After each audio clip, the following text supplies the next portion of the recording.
I made this room box. The walls, floor, and windows are interchangeable. I want to show you how I built this. I was inspired by this photo on Pinterest. Let me get it up for you. I love the walls, the black frame windows, and the white stained wood floors. And I'm going to recreate this design in the room box that I just showed you. So my channel is mostly filmmaking these days. This may not appear to have anything to do with filmmaking, but I plan to direct a film that uses miniatures one day. And this is good practice. Let's get into it. So there's a link below where you can download all of the things that you need to make this build. So you follow that link, it takes you to an Etsy page, and on that Etsy page you find this manual. After you download it, you get that manual that I was just showing you, and then you also get the blueprints that you can actually print off on your printer at home. And then you also get this beautiful wallpaper that I designed just for this build. In this video, I follow along through the manual I've wrote, so that way you can follow along as well. The numbers match up. And I will make sure that I link the number, or you can basically follow the links in the description to each of the different sections as well, so you can jump around if you wanted to. Step 1, plans and prepping. So when you print off the plans, make sure you print them off at 100%. So here I'm showing you how to do that. So I have a couple of the plans up. You go under print like you normally do, and then in print at the bottom there is a section where you click scale, and you want it to be 100%, which means that it's going to cut off a few things on the edges, but you don't need those things. So at the dollar store we're going to need some materials. You need foam board, cardstock paper, black and white cardstock paper, flat plastic crap or scraps, and you can pick that up at there, or I always use the salad stuff at Walmart. And you're gonna need that tacky stuff, some super glue, that's the gel super glue, and you need foam sheets foam sheets, and then everything else that I'm missing here, the glue, and then this right here is if you want to stain the popsicle sticks white for that last step that I'll show you. Now, to gather all the tools, you're going to need the PDF blueprints, craft knife, or Unity knife, whatever you want to call it in your part of the world, ruler, or straight edge. You want actually 2 of them because it's going to be really helpful. And then everything else on that list, just pause it if you need to review it. I'll review it one more time here as I'm pulling these out. So I have 3 different rulers. You need a cutting pad, some tape that's not so sticky so you can help hold things down, a pencil, glue, hot glue gun, and something heavy to hold things down. That's what that book was. Also, this isn't necessary, but it's something that helps me a lot, is a sharpener to sharpen my X-Acto knife. I know you're just supposed to throw them away, but I'm like, it is so nice to just quickly sharpen it up and keep going than to pull out another blade and run out of blades and then have to go to the store and get more. And it's so nice to just have a sharpener on hand. Okay, so here I am. I'm using the blueprints. I'm prepping the blueprints at this point. I'm cutting them. So I have the measurements there, so you can make sure you're cutting on the correct side of the line. And same thing here for this second one here. So you want to make sure you're cutting on the correct side of that line to make sure that it is the correct size that it needs to be. So I designed this to be an 8-inch. Basically, it's 1/24th scale of a room that I think was 12 feet or something like that, 12 by 12 feet. Or 16, I don't remember. This is also, the designs I'm cutting here are an old design, and through this whole process I've updated the designs. But anyway, so I just finished prepping the different blueprints that you're going to need. Now I'm taping down the first one, so this is base number 1, I think is what I called it, and I am cutting it out. So when it comes to cutting, I think my first video I explain some of the tricks that I have when it comes to cutting. I mostly just poke the corners before I start cutting everything. That way the corners come out nicely. And then make sure you pull the tape out of the cut instead of into the cut. That way you're not ripping the paper. It'll make sense to you if you tried ripping it or pulling the tape the wrong way. There's a right and wrong way to pull it off. So here we're cutting off the second section of the base. So this is number 2. This is the part that's going to go on top of the other part.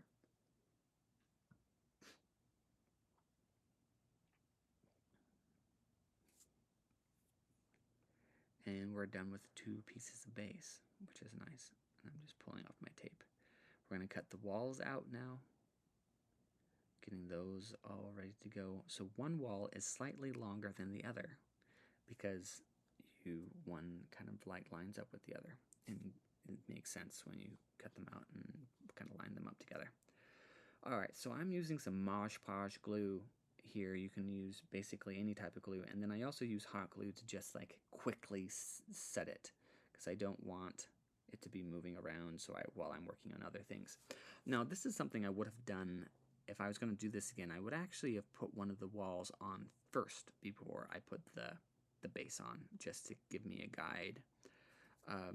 So just future note on that one. Here I'm getting the walls prepped to glue them. When you are gluing a wall, I recommend using the other wall to keep you at a 90-degree angle, because sometimes that wall can like find its way in or out, and you don't want to do that. So I just put down some hot glue, and now I'm going to use the other wall here to make sure that I'm at a 90-degree angle as that hot glue sets. And we are good. It looks like perfect.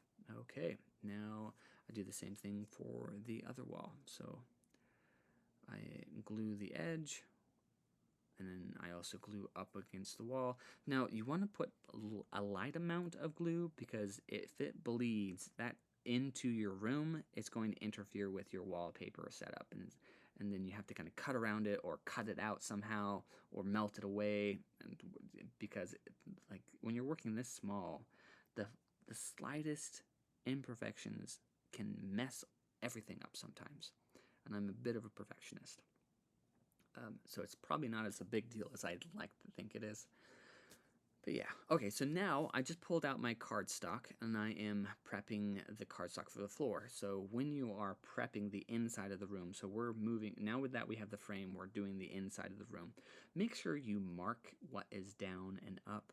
I made a big mistake on mine where I accidentally put my windows upside down, but you will see that later. Right here, I am prepping my template for the rest of my popsicle sticks. So I measure it, so I want one in the middle, and I want to cut off the round edges. I want to mark the center, so I'm basically doing all of that right here. And then I'm cutting off the edges, and I'm also cutting it in the center, which, hindsight, I would not have done this. Like, if I was going to do this again, I would actually just mark the center and make it look like it's a cut. That would have saved me, I think, 10 minutes of the build if I just made it look like it was cut instead of actually cutting it and then sanding it like I'm doing here, because after you cut it, you have to sand it. And the cutting tool, that's one of the few things that you might be able to find that type of cutting tool at the dollar store. That's one of the unique tools that you'll need to go searching for. Alright, so here's the Mod Podge. I used a combination again of the Mod Podge, which is basically any white glue, and the hot glue to put down my wood floor / popsicle sticks. I put a little bit of that ticky tack on the back of a pin to help me kind of lift things out. When I'm working so small, it's so challenging to get my stubby fingers around stuff, so I will put some ticky tack on the end of a pin and use that to lift things and put them in place, and it helps me a lot. And then I just use a little dab of hot glue to hold it in place while the white glue dries. And that's what you're seeing here. And if you guys have any advice or tips on making sure that this is more accurate when it comes to working with wood like this, I'd love to know. So I also cut my half popsicle stick in another half. That way I can so the lines the lines look like the lines that you'd see on a typical wood floor. So because the typical wood floor don't like match up, type of thing. They are scattered. Or I don't remember the right words, but you kind of get the idea. So that's what I'm doing here, is getting that second piece of wall and sharpening my blade because it got dull again. I'm showing you again that they're not that expensive, and it will save you so much time and money by investing in some high quality sharpening tools. So I upgraded recently. I used that one before, and now I got these guys. They were like 17 bucks. They were great, and I can leave a link. I'm going to put affiliate link in there. That way, if you guys want to help me out, that'd be great, because I really enjoyed those, and I think you guys would like them too. All right, so after I sharpened my blade, I am now going at it with cutting off all the excess wood, which is a challenge. You're going to have to go back and forth a number of times to get this wood to go. It's to cut it like this. So just to give you a heads up, take your time and don't push too hard. You just want him to like pop off easily, and that's what I'm doing here. Because you rush it too much, and then you'll get splinters or it doesn't come out right. You want that edge to be as clean and precise as you can, just so everything clicks into place better. So I'm sanding it after I did that.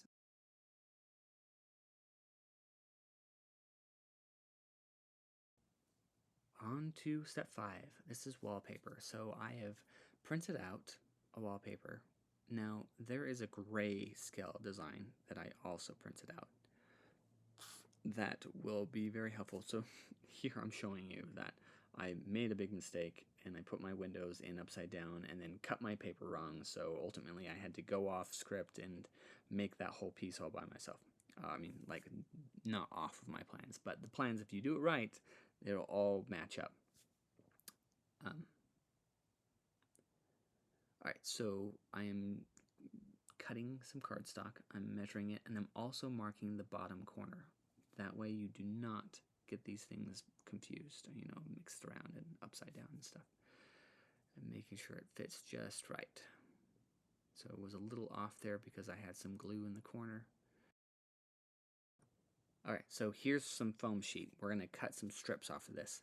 So when you print off that gray scale one with no instructions on it, you can actually, if you print it off on the cardstock, you can just cut out the cardstock and use that as your guide of getting all of the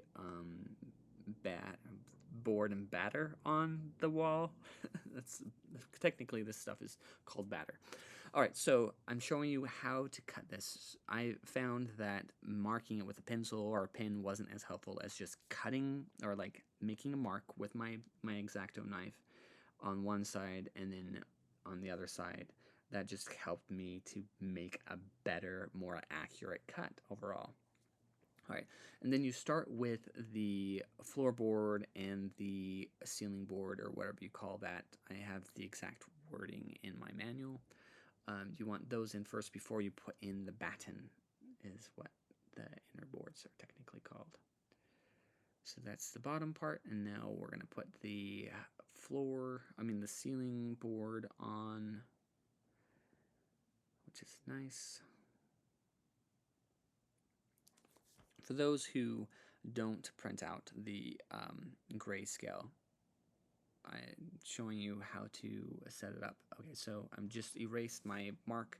I'm adding a new mark. I love just using my wet erase marker or dry erase marker to mark my ruler so I don't have to think about it. And then I make my marks, pull out my long one, and we're good to go. And I use this pin to help me a little bit too, kind of guide me, which was useful. I feel like it was just a lot faster to just continue to use my X-Acto knife, but yeah, it worked. It's just another option for you guys to learn how to cut more exactly. And then there is a part of the wall B floor off center, and it shows in the floor. How do I even describe that? It's just follow what I'm doing. It's basically the best thing I can do. And if you have questions, just message me and I can answer it. So I'm folding my guide so I can then have a more accurate like marking on my wall for where the battens go. So I'm moving it a little bit away from the edge because that edge of that cardstock actually slides behind the other wall. When you put the two pieces together, and it helps kind of like lock everything into place. So I use that other thing to just mark the bottom and top, and then when you are putting the batten in, I tried using my scissors to cut it, but it did not do well. So the best thing to do is just put it in and then cut that last part when it's in there. That way you can get that edge as close as it possibly can so it looks nice. And that is how that is done. Okay, so that edge that I was talking about slips right underneath the other wall. And then make sure you follow the directions in the manual where it says start with the floorboards and the ceiling boards and then also the window sidings. I don't show that in the video, but do that before you put the battens in. And then I'm also using Tiki Tack to hold the walls on the floor in place. Windows. This is the next thing and pretty much almost last thing. So use your guide that's in the manual or in the blueprints to get the exact measurements of what your window siding or edges or window framing needs to be. So I'm marking it here. I'd like to use my X-Acto knife to help me line up my measuring tool. It helps a lot to just get that accurate cut.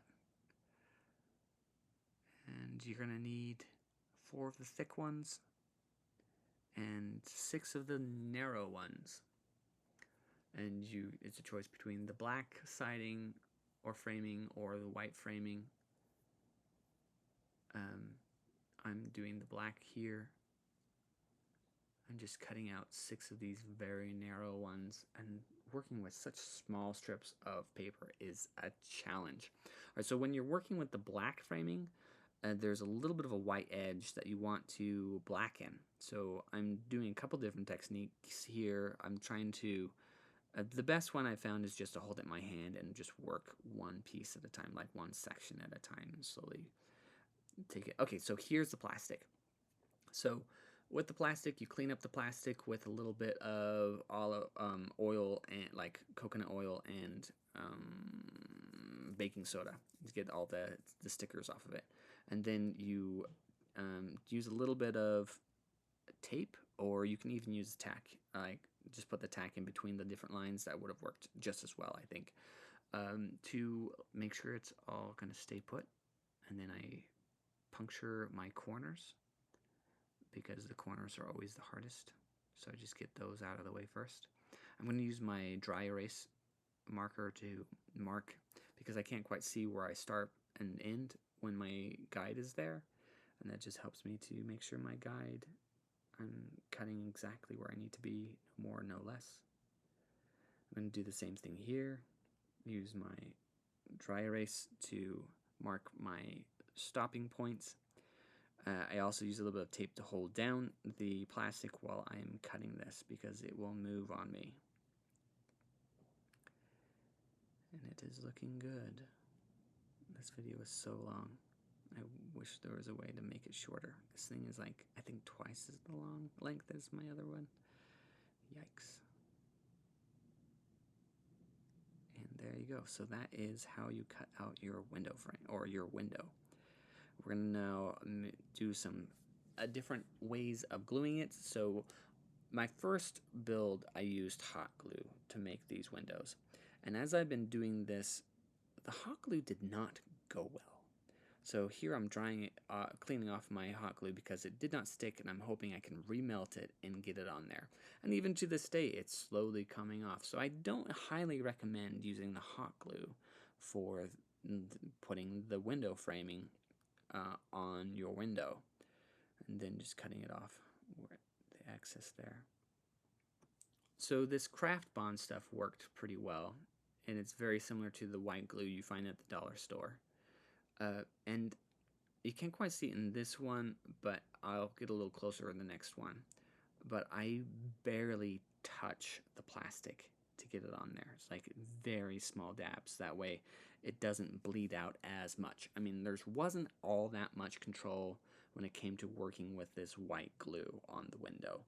What's nice is it dries clear, which was great, but it still kind of left some type of residue on my black windows. They don't look as nice as my white ones where I use super glue, the gel super glue. And so I just barely dab it, and then I come back later when it's almost dry and use my X-Acto knife to clean off any of the excess of this white glue. And you can see it kind of being clear there as it's drying. And that's how you do the white glue. I'm pulling off the back end because now I don't need my guide anymore, and I'm going to do the other side off camera. Oh, here's my first attempt using the super glue, where I just lay down a very fine strand of super glue, and that worked pretty well. It still beaded out a little bit, so as I'm pushing down, it kind of beads out from underneath, which kind of interferes with that clean look that I wanted. I wanted a cleaner look. So the best technique that I have for you is to just like little itty bitty droplets almost, like, oh, here I'm pressing down in where the one thing goes over the other siding, and it gives it this really cool look. Okay, so here we go. This is where I'm beading it, so I'm putting really, really fine, small little beads of super glue on there. And that was the best technique out of all the different things I tried to glue these windows. That worked the best. It didn't come out, or rarely came out from underneath, so there was very little cleanup involved, and then I'm just cutting the edge here. So, and it came out beautifully, right? Okay, so now we're putting a little bit of tape on the foam board. That way when we're using the Tiki Tack, it's not going to peel off the white paper, and it just makes it a lot better at everything. And there you go, guys. That's how you build this. So,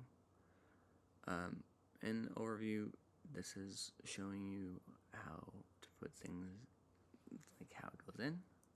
So I'm showing you the other wallpaper. I didn't show you how to make that other wallpaper because it's pretty self-explanatory, where if you print the wallpaper off on some cardstock, and then you just put some floor panels and ceiling panels, or whatever you call those, in on it, and then the window, and it's good to go.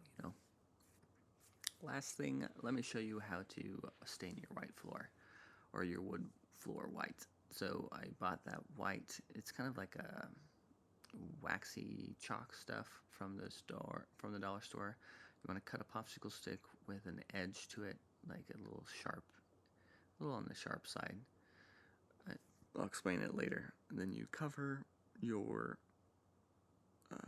wood popsicle floor with the waxy white chalk marker, like this. Try to cover it as much as you possibly can. There's corners that are hard to get to, but that's what the popsicle stick is going to be for. So after you cover it, you take the popsicle stick that you've prepped the edge for, so it can get into the crevices, and you basically rub that in with it. So it just makes it a lot easier. And then after that, you take a paper towel, and you just rub it really hard, like back and forth, until it looks like it's stained, and then it's good to go. And this is me putting it all together one last time. If you liked this tutorial, please leave a comment below letting me know, say thank you or something. And if you want to learn how to make a dollhouse like this, definitely check out my Etsy page. our room box. This is a room box. It's basically a dollhouse, but it's focused more on the inside, not so much the outside of a thing. Thanks everyone for watching. Cheers.